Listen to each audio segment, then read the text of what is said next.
Imagine acordar em uma manhã de inverno e ver uma onda gigante de 8 metros de altura vindo em sua direção.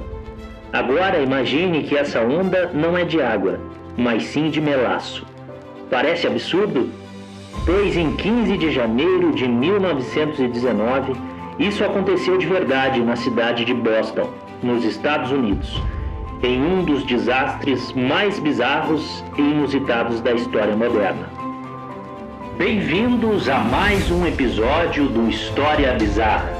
Hoje vamos contar a incrível e trágica história da grande inundação de melaço de Boston, um evento tão estranho que parece ficção, mas que deixou 21 mortos, 150 feridos e uma cidade literalmente grudenta por décadas. Boston, 1919.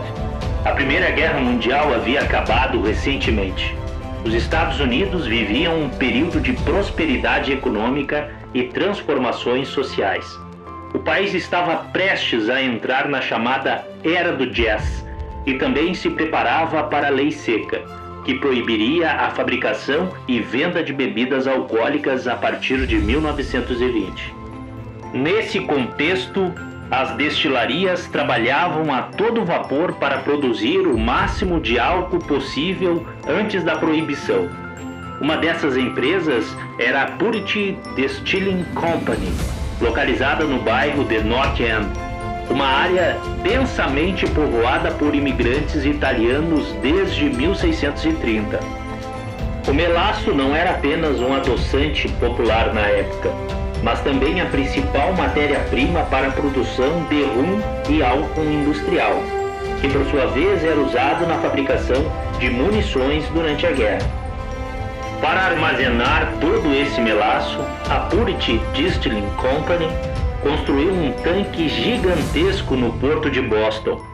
Com 15 metros de altura e 27 metros de diâmetro, ele podia armazenar mais de 8,7 milhões de litros de melaço, o suficiente para encher mais de 4 piscinas olímpicas.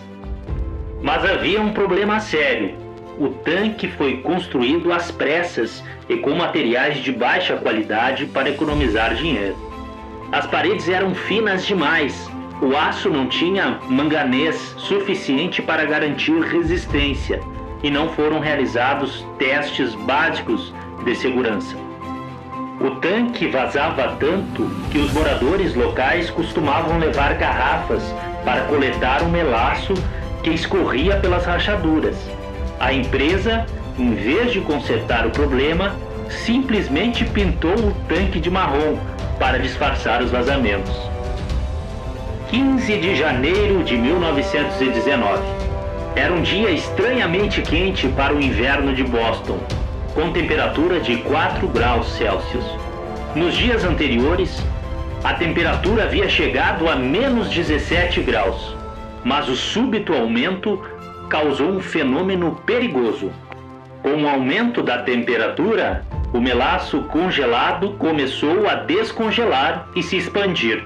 Diferente da água, que se expande quando congela, a maioria das substâncias, incluindo o melaço, aumenta de volume quando aquecida. Para piorar a situação, um navio havia acabado de descarregar uma nova carga de melaço no tanque. Para bombear o líquido viscoso, foi necessário aquecê-lo ainda mais, aumentando a pressão interna. Além disso, o melaço naturalmente fermenta, produzindo álcool e liberando gás carbônico, o que aumentava ainda mais a pressão dentro do tanque já sobrecarregado. Por volta do meio-dia, funcionários próximos ao tanque ouviram sons semelhantes a tiros de arma. Era o metal cedendo à pressão. Segundos depois, os rebites do tanque começaram a saltar como balas e as paredes de aço se romperam completamente. Uma onda monstruosa de melaço, com até 8 metros de altura em alguns pontos, avançou pelas ruas de North End a uma velocidade de 56 km por hora, mais rápido que uma pessoa consegue correr. Os moradores não tiveram chance. A onda pegou pedestres, cavalos, carroças e automóveis, arrastando tudo pelo caminho. O som da onda foi descrito por testemunhas como um rugido aterrorizante, seguido por um barulho de esmagamento quando as estruturas começaram a ceder. A força da onda foi tão grande que arrancou edifícios inteiros de suas fundações. Uma casa foi arrastada para o meio da rua, paredes desabaram, um caminhão foi jogado no porto. Os pilares de aço da ferrovia elevada Atlantic Avenue foram retorcidos como se fossem de borracha. Um trem inteiro foi derrubado dos trilhos, por pouco não caindo sobre as pessoas abaixo. O quartel dos bombeiros da Engine 31 foi atingido em cheio. A estrutura cedeu parcialmente, prendendo os bombeiros dentro do prédio, justamente aqueles que deveriam estar resgatando as vítimas. Cavalos ficaram presos no líquido viscoso e, quanto mais se debatiam tentando escapar, mais afundavam. Seus relinchos desesperados ecoavam pelo bairro enquanto lentamente sufocavam no melaço. Em segundos, dezenas de pessoas estavam submersas no melaço ou presas sob os escombros. O líquido viscoso entrava em suas bocas e narizes, impedindo-as de gritar por socorro ou mesmo de respirar. Os primeiros a chegar para ajudar foram 116 cadetes do navio de treinamento USS Nantucket, que estava ancorado no porto próximo. Sob o comando do tenente-comandante H.J. Copeland, eles correram para o local do desastre. O resgate era extremamente difícil. O melaço, já naturalmente viscoso, ficava ainda mais espesso conforme esfriava no ar frio de janeiro.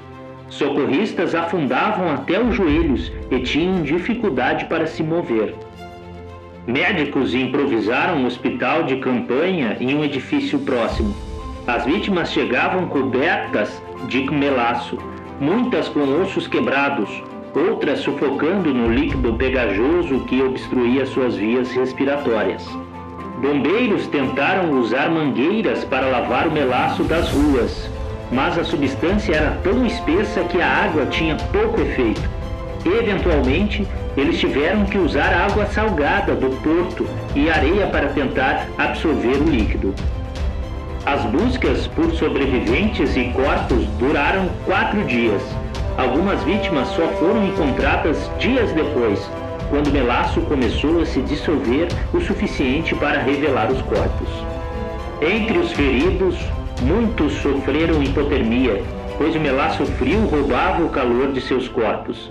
Outros tiveram ossos quebrados pela força da onda ou sufocaram no líquido viscoso. Nos dias seguintes, toda Boston ficou pegajosa. Conforme as pessoas caminhavam, o melaço grudava em seus sapatos e era transportado para bondes, trens e outros bairros. Casas, móveis, roupas, tudo estava coberto pela substância. A limpeza foi um pesadelo logístico.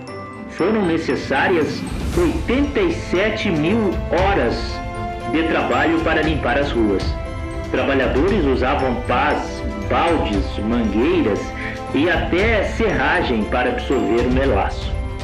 Uma investigação foi iniciada para determinar as causas do desastre.